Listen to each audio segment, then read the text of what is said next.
For task 11, you're now going to be reading real world problems, and you are going to have to write out the equation yourself and then still solve it using the methods that you learned in tasks 9 and 10.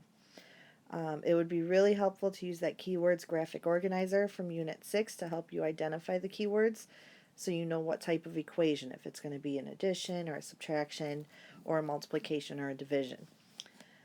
Since we are now talking about equations, there are also some keywords for an equal sign, which I list here. The words is, were, was, and had are typically some keywords that you can look for to represent the equal sign. So the example I'm going to show you, and then you're going to work on the various task cards around the room for the rest of the problems, says that Toby owns 31 marbles. When Toby and Blake put all of their marbles together, they have 79 marbles. How many marbles does Blake own? And then it tells you what variable. So we're going to let M equal the number of marbles that Blake owns. So let's go over some of those key words. So when I read this, the word together, the word together is definitely a key word. And then have is one of those key words. It's a different version, a different tense of the word had. But that one's definitely going to help us represent the equal sign. So when you're putting things together, that should help you identify that that is an addition keyword. So we're definitely going to be adding.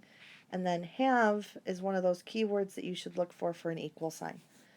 So we're looking at when Toby and Blake put their marbles together, so we're adding for Toby and for Blake. So for Toby, we know this information right here. We know that Toby owns 31. So we're going to take the number 31, and we know it's an addition equation. And we're talking about when Toby and Blake. Now Blake, we don't know how many marbles he has, but they did tell us the variable. They said M is going to represent the number of marbles that Blake owns. So our equation is going to be 31 plus M, and then it says they have 79 marbles. So that have is a key word for an equal sign, so it's going to equal 79. And then you can always look back at the equation and ask yourself if it makes sense. So the 31 was for Toby, plus the amount of number of marbles that Blake owns, because that's what M represents, equals 79. That seems to make sense. That's what the problem was talking about. So now we're going to solve our equation using the information from tasks 9 and 10. So we're going to rewrite the equation. This is an addition equation. So that means we do the opposite of addition, which is subtraction. So to get this M variable by itself, we're going to get rid of that plus 31, which means we're going to subtract 31 from both sides. So let's see what this comes out. That plus 31 and minus 31 are going to cancel. So we're left with M equals 79 minus 31 would end up equaling 48. So our answer here is that Blake owns 48 marbles. Since we are doing real world problems now, we need to make sure that we are putting our answer in a complete sentence as well. Another good strategy is to just double check that this would make sense. So let's go through the problem one more time.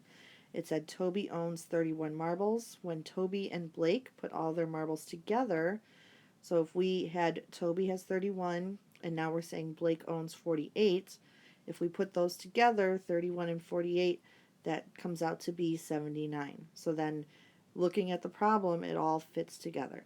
So then that's a strategy to help you identify if your answer makes sense. So now you're going to go ahead and walk around to the task cards around the room, and you're going to do the same strategies. But keep in mind you're going to have all 4 operations for your equations. So you're going to have addition, you're going to have some subtraction, some multiplication, and some division. So really make sure you're identifying those keywords to help you know what type of equation you're dealing with.